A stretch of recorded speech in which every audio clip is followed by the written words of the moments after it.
उत्तर प्रदेश में बहन जी की पार्टी बसपा का आजकल बुरा हाल है।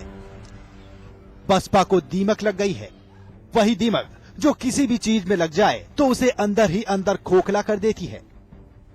बसपा को भी ऐसी ही दीमक नुकसान पहुंचाने में लगी है, जो पार्टी को अंदर ही अंदर खोखला कर रही है। यही कारण है कि पिछले विधानसभा चुनाव में हाथी की चाल सुस्त पड़ गई और वो बहन जी को सत्ता के सिंहासन तक नहीं पहुंचा सका।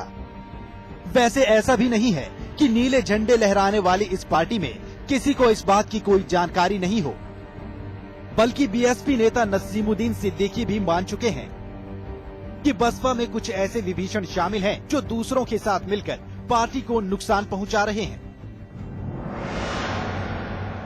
अब तक के 4 शासनकालों में ऐतिहासिक काम किया गया है, उसे समय समय पर कमजोर करने के लिए हमारी पार्टी के कुछ स्वार्थी लोगों ने विरोधी पार्टियों के हाथों में खेलकर काफी घिनौना प्रयास किया है। जाहिर है बहन जी भी इस बात से बेखबर नहीं होंगी और मायावती को भी पार्टी के विभीषणों की जानकारी होगी। ऐसे में अहम सवाल ये है, आखिर क्यों बसपा सब कुछ जानते हुए भी उन विभीषणों की पार्टी से छुट्टी करने में कतरा रही है, जिन्होंने अभी तक बसपा को नुकसान के अलावा कुछ नहीं दिया। मनीष मंजीर, समाचार प्लस। वैसे हम सब लोग ये जानते हैं कि जब रामायण में रावण को विभीषण की हकीकत का पता चला तो उसने समझदारी दिखाते हुए विभीषण को लंका से बाहर निकाल दिया।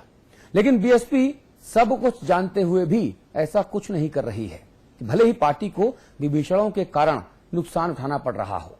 ऐसे में समाजवादी पार्टी का बीएसपी पर निशाना साधना लाजमी था। समाजवादी पार्टी के मुख्य प्रवक्ता राजेंद्र चौधरी ने बीएसपी को ऐसा गिरोह बताया जिसमें कोई भी शामिल होना ही नहीं चाहता। बसपा में विभीषणों का डेरा, कई दिनों से बना बसेरा, हाथी को बंधक बनवाया, सिंहासन को भी लुटवाया। बसपा में विभीषणों का राज, कब होगा चेहरा बेनकाब।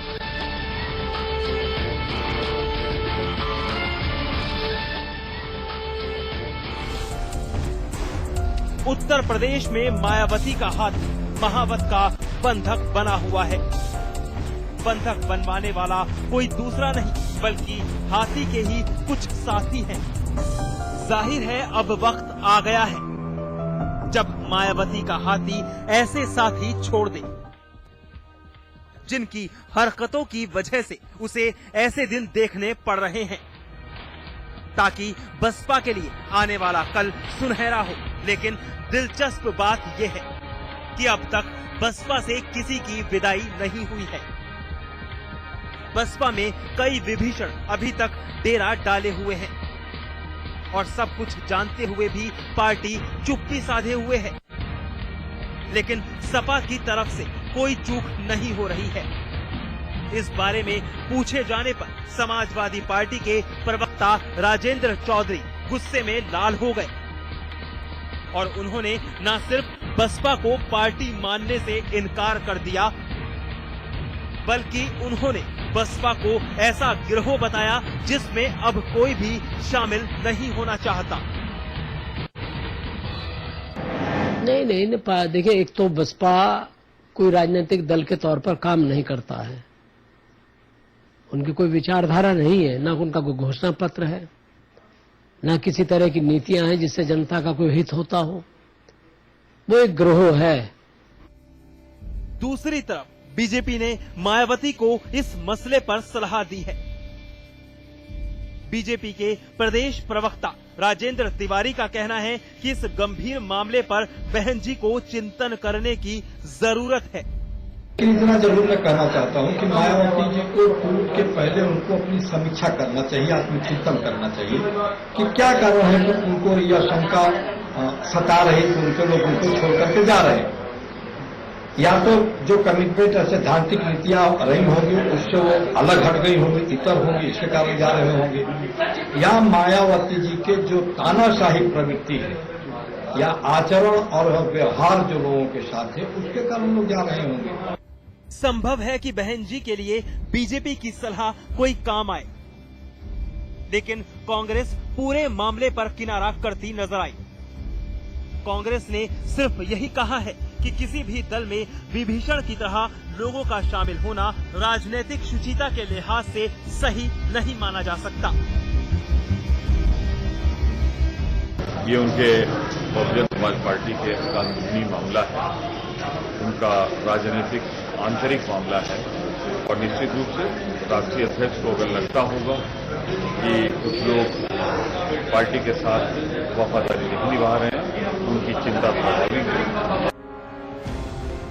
हालांकि ऐसा पहली बार नहीं है कि सत्ता से बेदखल बसपा में अंदरूनी उधम मचा हो, बल्कि जब कभी बसपा सत्ता से बेदखल होती है तो पार्टी में अंदरूनी तौर पर दांव पेच शुरू हो जाते हैं। ऐसा इस कारण भी संभव है कि बीएसपी में टिकट पाने वाले ज्यादातर उम्मीदवार दूसरे दलों से आए हुए होते हैं, जो जीत जाने पर जश्न मनाते हैं और हार के बाद पुराने दल में वापसी का रास्ता तैयार करने के लिए विभीषण का काम करते हैं। अशोक तिवारी के साथ मनीष मंजीत, समाचार प्लस। तो बड़ा सवाल यहां पर यह है कि आखिरकार बहन जी को इतनी देर बाद ये याद क्यों आई कि उनके आस्तीन के भीतर कई सारे सांप छिपे बैठे हैं। बहन जी को इतनी देर बाद इस बात की चिंता क्यों सताने लगी कि साहब उनकी पार्टी में विभीषण बैठे हैं, जो उनकी पार्टी का बंटाधार करने में लगे हुए हैं, सत्यानाश करने में लगे हुए हैं। नसीमुद्दीन हो, सतीश चंद्र मिश्रा हो, रामअचल राजभर हो, स्वामी प्रसाद मौर्य हो, सुधींद्र भदौरिया हो या इसके अलावा विजय बहादुर सिंह हो, इनके 6-7 लोगों के अलावा कोई और नेता सामने नजर ही नहीं आया कभी भी बहुजन समाज पार्टी की तरफ से। तो फिर विभीषण कौन? और अगर वो इन 7 में कोई है तो फिर मायावती जी के ये करीबी क्यों हैं? ये अपने आप एक बड़ा सवाल है। अमिताभ अग्निहोत्री जी हमारे साथ जुड़ रहे हैं, आप समाचार प्लस न्यूज नेटवर्क के मैनेजिंग एडिटर हैं, स्वागत है आपका। विजय बहादुर पाठक जी जुड़ रहे हैं, आप भारतीय जनता पार्टी की नुमाइंदगी करेंगे, लखनऊ में मौजूद हैं। अमिताभ जी, इतने वक्त बाद चुनाव जब हार गए, जब 2014 की तैयारी कर रहे हैं, तब ये बयान देना कितना जरूरी समझते हैं आप?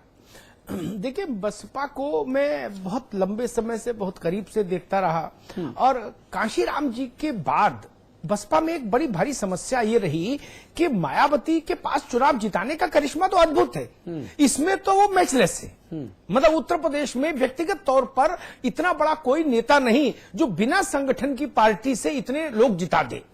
बाकी सबके पास संगठन है, भाजपा के पास संगठन है, सपोर्ट में आरएसएस है, कांग्रेस के पास 126 बरस का इतिहास पंडित नेहरू से लेके और राहुल गांधी तक। मुलायम सिंह जी के पास एक पूरी विचारधारा का झुकाव, समाजवादी पार्टी, तीसरी धारा राजनीति की। लेकिन मायावती के पास ना कोई विचारधारा है, ना कोई धारा है, ना कोई संगठन है, ये उनका पर्सनल करिश्मा है। तो जब वो सत्ता में रहती हैं तो सत्ता सीमेंट का या मैं कहूं फेविक्विक का काम करता है और अच्छे बुरे सबको उनके चरणों में झुकाए रखता है।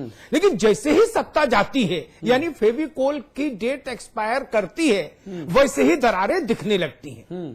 तो मुश्किल बसपा की है कि बसपा के साथ जो लोग जुड़ते हैं वो संघर्ष के लिए नहीं जुड़ते, वो केवल तब जुड़ते हैं जो सत्ता, जब भाजपा बहुजन समाज पार्टी सत्ता में हो। और सत्ता में वो जानते हैं कि मायावती जी का गुणगान करिए, उसके बाद मलाई खाते रहिए 5 साल तक, और उसके बाद इनको ही पलीता लगा के किसी दूसरे दल में जाने के लिए एक सुविधाजनक रास्ता खोज लीजिए। ठीक है, ये सबसे बड़ी समस्या। मायावती ने करिश्माई लीडर की छवि तो है, लेकिन मायावती में सबको साथ लेने की जो सलाहियत है वो कमजोर है। सबसे पहले मायावती की पार्टी टूट, DS4 से, वामसेफ से कब टूट हुई उसको छोड़ भी दे, इतिहास में हम नहीं जाएं, तो भी इस बात को हम कहेंगे कि मायावती की लीडरशिप में जब पार्टी चलने लगी पूरी तरह से, तो भी चौधरी नरेंद्र सिंह के साथ 19 विधायक अलग हुए और पार्टी टूटी और कल्याण सिंह फिर सरकार बनाए। तो बसपा का इस मामले में वो अभिशप्त है। हाँ। इसका मैं एक ही कारण मानता हूं कि मायावती जी सबको साथ लेकर चलने का जो सलीका है, जो सलाहियत है, उसको जब तक नहीं अडॉप्ट करेंगी, उस शैली को नहीं अडॉप्ट करेंगी जो कांशीराम की शैली थी। आज आप देखिए जितने लोग इस आंदोलन के, मैं आंदोलन कहूंगा पार्टी की जगह, DS4 और वामसेप से देखो, जितने लोग कांशीराम के साथ संघर्ष कर रहे थे, जिन्होंने साइकिल पर घूम घूम कर इस पार्टी को एक आधार दिया, आज जो मायावती के पास 26% वोट है, वो मजबूत क्यों है? वो उन्हीं लोगों ने सींचा है, इसलिए वो वोट मजबूत है जो आज भी साइकिल पर नीली झंडी लगा के चलता है। लेकिन मुश्किल ये है कि जो फोर्ड एंडेवर और बड़ी बड़ी गाड़ियों पर नीला झंडा लगाते हैं वो वफादार नहीं रहते। साइकिल पर जिसने नीला झंडा लगाया अतुल, वो मायावती के साथ हमेशा रहा, दुख में भी सुख में भी। लेकिन सुख में उसको मलाई नहीं मिली और दुख में तो फिर कोई बात ही नहीं मिलने का। तो ये मायावती जी को देखना होगा कि उनका जो जनाधार है, उनका जो प्रतिबद्ध वोटर है, जब वो सत्ता में रहे तो उसके हित की ओर सोचें और कोशिश ये करें कि आयातित लोगों के जरिए सरकार बनाने की जो हसरत है उस पर अब लगाम लगनी चाहिए। अब पार्टी को एक स्ट्रक्चर मिलना चाहिए। अमिताभ जी, लेकिन अगर हम पिछले कई वर्षों की बात करें, अगर हम 10-12 साल की बात करें, तो बहुजन समाज पार्टी का मतलब ही मायावती है। खुद ऊपर बैठती हैं, सबको नीचे बैठाती हैं, अपने बराबर का किसी को उन्होंने होने नहीं दिया। अगर मैं एक बार फिर से नेताओं का नाम गिनाऊं, मायावती के बाद सतीश चंद्र मिश्र, नसीमुद्दीन सिद्दीकी और स्वामी प्रसाद मौर्य, इन तीनों में ये खींचतान रहती है कि साहब नंबर 2 कौन। उसके बाद राम अचल राजभर का नाम आता है। बाबू सिंह कुशवाहा साहब को पार्टी से जिस तरह से बाहर निकाला गया वो सबने देखा। सुधींद्र भदौरिया और विजय बहादुर सिंह ये मीडिया के द्वारा बनाए गए हैं, क्योंकि सुधींद्र भदौरिया आसानी से बहुजन समाज पार्टी का पक्ष रखने वाले एक ऐसे बाइलिंगुअल नेता के तौर पे सामने आए जो मीडिया के लिए सर्वसुलभ थे, तो एक वो भी नेता बन गए। इसके अलावा कोई और नेता मुझे नजर आता ही नहीं। तो आखिरकार खतरा किससे है? मैं बता रहा हूं, इसमें देखिए 2 बातें हैं। मायावती की जो रियल स्ट्रेंथ है वो इन किसी नेता से नहीं आती। उनकी जो रियल स्ट्रेंथ आती है वो आती है कोऑर्डिनेटर्स। और वो कोऑर्डिनेटर आज भी वफादार और प्रतिबद्ध लोग हैं। आपने कोऑर्डिनेटर्स को भागते हुए कभी नहीं सुना होगा, किसी अखबार में ऐसी खबर नहीं छपी होगी कभी भी। ठीक है। और वो कोऑर्डिनेटर आज भी बहुत माली हालत में अच्छे हो गए, ऐसा नहीं, 4 बार बहन जी चीफ मिनिस्टर रही। लेकिन दिक्कत तब होती है कि जो सार्वजनिक चेहरे हैं ना बसपा के, वो लोग कभी कभी गड़बड़ करते हैं। ठीक है। वहां पर समस्या पैदा होती है, जबकि शासन काल में सबसे ज्यादा लाभ भी वही लोग पाते हैं। जी, राम आश्रय कुशवाहा साहब जुड़ गए हैं हमारे साथ। आप समाजवादी पार्टी के वरिष्ठ नेता हैं, आप नुमाइंदगी कर रहे हैं सपा की। राम आश्रय कुशवाहा साहब, समाचार प्लस में स्वागत है आपका। मुझे बताइए, आखिरकार बहन मायावती जी और उनके सारे सिपह सालारों को इतने साल बाद, इतने वक्त बाद ये ख्याल आया क्या कि उनकी पार्टी में भी विभीषण है और उन्होंने भी आस्तीन के सांप पाले हुए हैं? देखिए, शुद्ध रूप से ये चूंकि दूसरे दल का मामला है, बहुजन समाज पार्टी का मामला है। हाँ। मायावती जी हो या कोई भी हो, जब किसी दल में विभीषण पैदा हो जाते हैं तो दिक्कत आती है। लेकिन देखने की जरूरत है कि विभीषण कौन है, उसका नाम उजागर करना चाहिए मायावती जी को।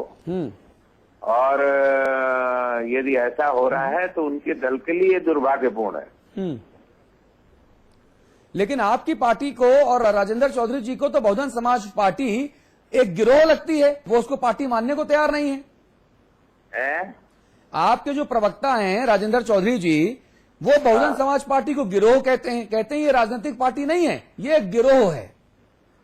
अब देखिए, अब ये बात तो जैसा भी है, बहुजन समाज पार्टी है या नहीं है वो अलग बात है। आपका जो प्रश्न था, हाँ, वो गिरोह हो या पार्टी हो, जो विभीषण की बात आपने पूछी वो हमने बताया है। नहीं, लेकिन गिरोह वाली बात भी, हमारे सवाल का दूसरा जो पहलू है वो गिरोह वाली बात है। जो आपकी पार्टी के मुख्य प्रवक्ता प्रदेश के हैं राजेंद्र चौधरी जी, उन्होंने कहा कि बहुजन समाज पार्टी एक गिरोह है। आप चाहें तो बयान में फिर सुना दूं आपको। अब राजेंद्र चौधरी ने जो कहा है वो गिरोह के रूप में इसलिए कहा होगा कि कोई मिशन जो अराजकता फैलाने वाला कार्य करता है जी, तो ही होता है जो भ्रष्टाचार को फैलाता है। हाँ। या उनके जो दल के विधायक और मंत्री रहे बलात्कार में इन्वॉल्व रहे, आप लोगों ने हमेशा दिखाया है कि उनके दल के बहुत विधायक और मंत्री भी सीधे बलात्कार में जेल गए। कुशवाहा जी, एक बार राजेंद्र चौधरी जी का बयान सुन लीजिए, फोन मत काटिएगा वरना दोबारा मैं फोन लगाऊंगा, आपको परेशान करूंगा। जरा बयान सुन लीजिए राजेंद्र चौधरी जी का। नहीं, देखिए एक तो बसपा कोई राजनीतिक दल के तौर पर काम नहीं करता है।